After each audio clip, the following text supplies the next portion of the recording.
This is head coach of the LA Lakers, Luke Walton. You're listening to the Popcorn Machine on Lakers.com. Hey everybody, and welcome back to the Popcorn Machine on Lakers.com. Joey Ramirez here with a special guest, Kyle Kuzma. Kuz, what's going on, man? How you doing? Pretty good. We're here. We're at the UCLA Health Training Center. Magic Johnson's telling stories in the background. It's a pretty good day. First of all, I got to ask you, how's it working with Magic? It's unbelievable. For me growing up in Michigan, the first thing, if you're a basketball fan, you hear about Magic Johnson and those Michigan State teams. So for me to, be a Laker and, work beside him is unbelievable feeling, and it's pretty surreal because he's one of the greatest. So. And what's pretty surreal is that he's out here just draining jumpers when we walk in. The guy's still got it. He's up there in age, but he's still pretty good. No, for sure. It's Magic. So. Yeah, because I remember after your workout, you posted an Instagram with him, and now he's like kind of your boss. That's kind of got to be a weird thing, right? I wouldn't say so much weird. I think it's more exciting and cool than anything. But I guess I told the future a little bit.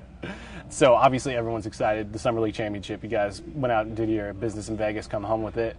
You're of course the game MVP, championship game MVP. Got to ask, where is the trophy these days? I think the trophy. I think it's at my mom's house. You don't even keep tabs of it? No. That's your first big NBA accomplishment. It is, but that's a small fry in the fishbowl, so I like that. Whatever. So how's LA treating you so far? LA's great. I'm all settled in here and moved in and everything, and just adjusting to the lifestyle and traffic. So, yeah. Salt Lake City, probably not the same amount of traffic, right? Zero traffic, period. There's a little bit of traffic now that I went back. Really? This past weekend I saw a little bit, but it's nothing like this. So what are you doing to, wrap your mind around this traffic? You listen to some podcasts, some music? What's the... I just try to take back roads. Yeah. I got my music blasting at all times. I'm a big music person, so, just those two things. So. That's smart to already be trying to get what do you use, Waze or something like that? I just downloaded Waze. I just found out about Waze. It's a lifesaver. Yeah, it's not bad. It takes you through the hood, but it's all good. It's all good. You posted a couple weeks ago, I think it was your birthday, you bought yourself a Porsche, and briefly in the caption you told a story about how you had to scrap to save $1,500 or something like that to buy a car in college. What's that like to go from point A to point B in such a short amount of time? It's just a blessing, really. The Porsches, that was my dream car ever since I was a little kid. Just my journey kind of here. I always had to, struggle to get here, struggle to grind it out, whatever, and, it kind of tells that story of how I got here in a way, so. Yeah, and through that struggle, you've gotten to this point where people are saying, oh, he's the steal of the draft, how did he fall to 27? You did really well in the rookie survey, you obviously got your draft class sees something in you. How do you keep that in perspective where you're a guy who's always grinded, but now you're getting all this praise all heaped onto you at once? I just take it with a grain of salt. Yeah. I think, it's pretty much like a sandcastle. It looks great, but, it could be washed away at any minute. So, I just got to, enjoy the praise, but, keep working because, like I said, it could be gone in a flash. So. Right. So I'm in Vegas for Summer League. You guys, your head coach is Judd Bushler, who's just, first team all-planet, just being a person. What have you, what's your relationship with these assistant coaches, with Luke, with your teammates? Like, what's the dynamic with this team so far? It's awesome. We come in and it's a positive energy every single day. Speaking of Judd, he brings it the most. Oh, man, he does. Everybody else, it's just a great culture. And you can tell that the culture is, different than what it was in the past with past teams. So, we're definitely going in the right way, I think. So. The young guys seem to latch on to an assistant pretty early on. Do you have a guy that you've kind of meshed with so far? My coach, Miles Simon. Oh, yeah, so he's a new guy like you. What do you like about Miles? He's a grinder. He's just like me, He loves to get in the gym, brings energy to our workouts, really pushes me to, be good. So, that's my guy. So. And between him, Jesse Mermis, and Luke, got a lot of Arizona Wildcats in here, and you're obviously a Pac-12 product. Is that a little uncomfortable having all these Arizona guys out here? It's not really uncomfortable, but I would say I did not like Arizona the most. Really? Playing them in the Pac-12 because, we'd always have slugfest playing Arizona. So I would say that's probably my rival in the Pac-12. But really? Okay. they're pretty good though. I gotta like them. I gotta get playing time. Any of these other guys stand out to you in terms of just, you know, hanging out off the court or, you know, clicking in these workouts? You know, everybody. You know, we all get along. Yeah. Larry Nance is a guy that I really talk to a lot too. For sure, him yeah. being a veteran, and he's just such a great guy. So, you know, it's easy to tag along and listen to him and, you know, get answers from him. So. It's so crazy that you're saying that Larry's a veteran. It feels like just yesterday he was a rookie. Right. Right. Yeah, I mean, just time flies in the NBA. But do you care about your 2K rating? I know this is kind of a rough transition, but do you care about your 2K rating? Not really. I mean, of course, it's going to go up, you know, in the years to come. But, you know, for now, you know, if I play the game and I'm missing shots, I'll probably quit the game and go boost my stats up so I can, you know, be nice in the game. So That's got to be cool, though, to like see yourself in the game, to see the model of you. Yeah, no, for sure. And, you know, 2K does a great job with the graphics, and it looks just like me to the T. So it's pretty crazy, you know. So are you always going to play by as yourself, or are you always? Okay. You know, in 2K17 they have the downloadable rosters where you know yeah. people just make them, and I play with myself all the time right now anyway. So couldn't wait till the new game? Yeah, so it's whatever. What about, okay, so Golden State obviously is pretty stacked right now. Is that off limits when you play 2K? Does nobody pick the Warriors, or how's that? You know, usually people don't pick the Cavs or the Warriors. Okay. But if somebody picks the Warriors, you got to pick the Cavs or vice There you versa. go. So that's within the game, though. But I never play with them. I like to play with, you know, random teams. So There you go. A lot of people probably don't know that you and Thomas Bryant were part of the same pre-draft workout session. That's got to be kind of a strange thing where they worked out so many people, and then they picked two from the same group. Have you and Thomas talked about that? No, we actually really never have. But you know, Thomas is a great energy guy, and I can see why they drafted him. You know, he's going to be good too. So Yeah. Where do you see yourself improving the most as a rookie? Obviously, everyone starts at point A, and you kind of got to work your way to where you want to be. Where do you want to make the biggest strides? Defensively, I think in this league, you know, if you want to have a, you know, over bird's eye view of my career, I want to be known as a two-way player, a great two-way player. So, you know, just defensively, you know, rookie year is going to be hard enough, playing all the games and, you know, get used to guarding the, you know, the heavy names every night. So for me, it's just the defense. You know, offense is going to come because I can score the ball and. Really just, you know, that end of the ball. So yeah. Speaking of those big names, is there any one, two, or three that stand out to you that, like, hey, I'm going to go up against this guy that I've been watching for X amount of years in my life? Yeah, I mean, you know, all just the greats. You know, LeBron, KD, Westbrook. You know, Draymond. It's so many. I'm really looking forward to play too. So I'm a competitor, and I really can't wait to play those guys. And then, I mean, that's just going to be so crazy to think that you're going up against LeBron James when there are some people who LeBron still is kind of, not the new face, but when they think of the face of the NBA. Brandon Ingram trying to drop in on this? Yeah, man, I don't know what's his deal, man. Hey, don't mess up with my stuff, man. Oh, Mike Trudell, what up, man? Hey.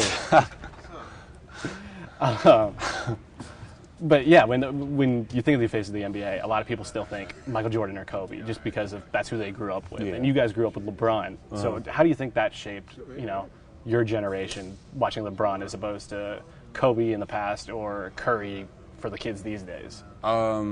I mean, it's just the generation. You know, the younger kids, they see Curry, so, you know, once they get to my age, they might say Curry's the greatest player of all time, or, you know, even still LeBron. Right, yeah. It just goes with that. You know, you talk to the old heads, they're going to say Bill Russell or somebody. So, you know, I think it's just a generational thing. Yeah. Speaking of Bill Russell, Magic tells a lot of stories. You have a favorite Magic story so far? Not yet. I haven't talked to him, you know, too crazy because, you know, he's been gone in summer league and whatnot. Yeah, enjoying his vacation. I'm sure I'm gonna get a lot. I'm gonna get a lot for sure. You know, he's very knowledgeable about the game, and, you know, he's been around the league for, you know, a lot of years. So. And for as great as Magic stories are, I think Rob Pelinka is the top storyteller in this organization. Yeah. And I mean, I just love his comparisons. He compared you and the rest of the young core to the cast of Hamilton. I thought that was really out there. I didn't see that. You didn't see that? I didn't see that. That's funny. Yeah, and he had his KCP thing where he referenced like the Book of Genesis and stuff. I mean, Rob just.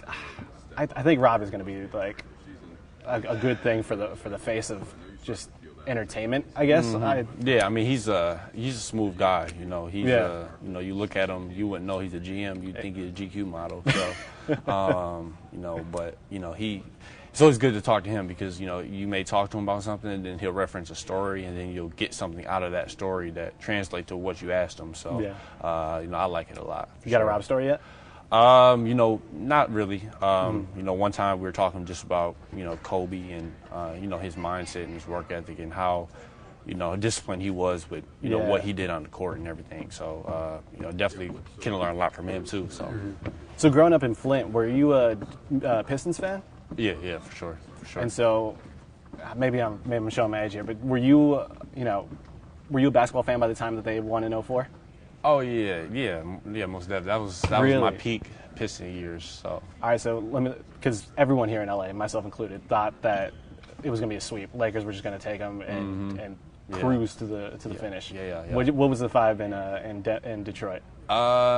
I mean, I thought it was going to be tough because it was the Kobe Shaq era. Sure.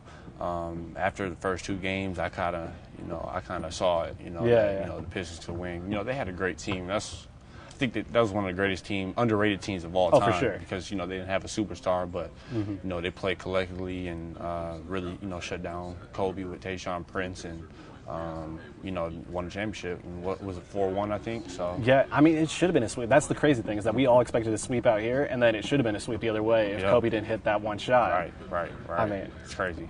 So you guys can kind of hold that over. I guess not you guys because you're a Laker now, but your city can kind of hold that over this area for a while. Yeah, for sure. You clearly weren't around for Magic's days when they beat the Pistons back in the day, right? Yeah. I mean, I wasn't born yet back then, but I know about those games. I'm a hoops junkie, so I can tell you about pretty much any finals game probably. Okay, so in that case, what's the best final series of all time? Oh man, for me personally, that I think. Yeah. It's got to be one of the Magic Bird series. Ooh, okay. It's got to be one of those. Junior Skyhook was at 85, 86, 85, maybe. I think 5. 85, maybe. I should know this.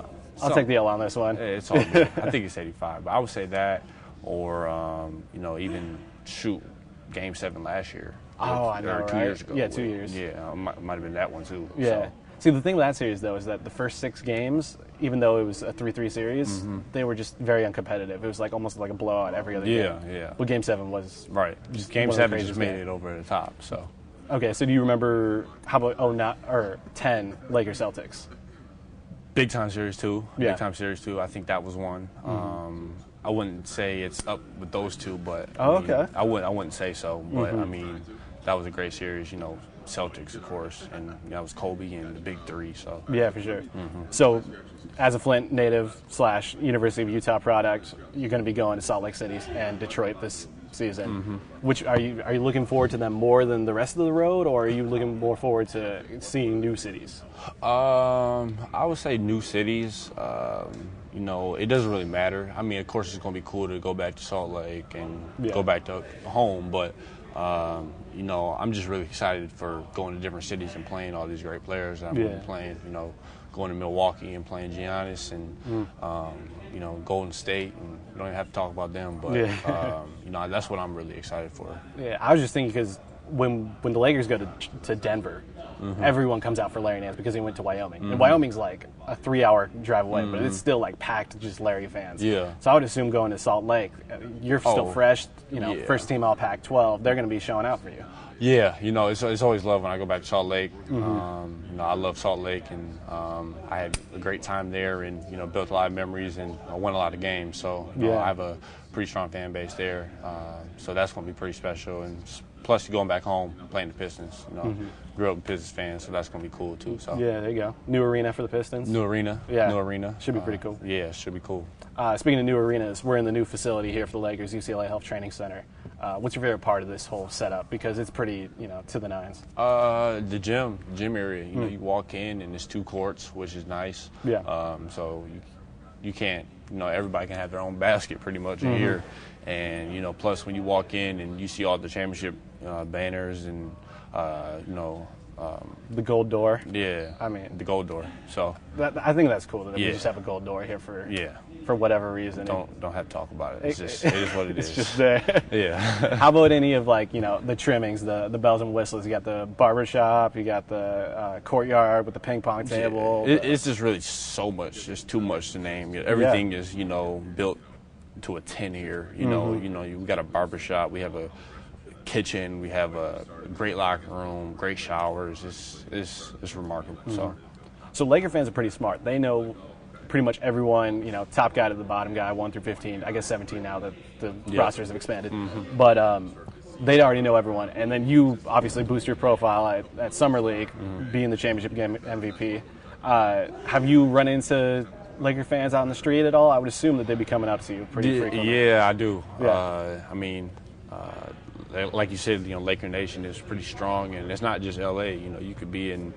I remember I was in New Jersey for rookie transition camp, walking somewhere and taking pictures there because of Laker fans there. So it's crazy. It's really crazy, and it's even crazier in LA. So any general message that these fans are giving you for this upcoming season? Not really. They always congratulate me on Summer League and how I played, and wish me to keep it up. So yeah. Last thing for you, Kyle. I can't help but notice, but you got the Monopoly Man tattooed on your arm. I just want to know what's up with that. Why the Monopoly Man? That was my childhood game, favorite game growing up. That's a frustrating game. I can't believe you played it. Oh, I love it. Really? Love it. Me and my family used to play it, a lot. So I would sit at dinner table in the summers playing till midnight. That's a long game. Oh yeah, for sure. It's a long game, especially when you're playing with five people. So. And you're a kid. You're keeping up with all the. Oh yeah. Really, sure. all the properties and everything. It's a lot of math to do for a little kid. It is, but I got my mom right next to me, so she's got my hand and she's got the money, so she's the bank teller, so I can reach in there and grab whatever. You still play? Not too much no more. I'm a little bit growner now, so I got adult responsibilities, but well, that teaches you adult responsibilities. Teach you to get in on some property, build up your capital. Yeah, for sure. All right, Kyle, we appreciate you taking the time out for us, and best of luck this season, man. Appreciate it. Oh, did he put Person in the popcorn machine? Yeah, Person ran at him out of control.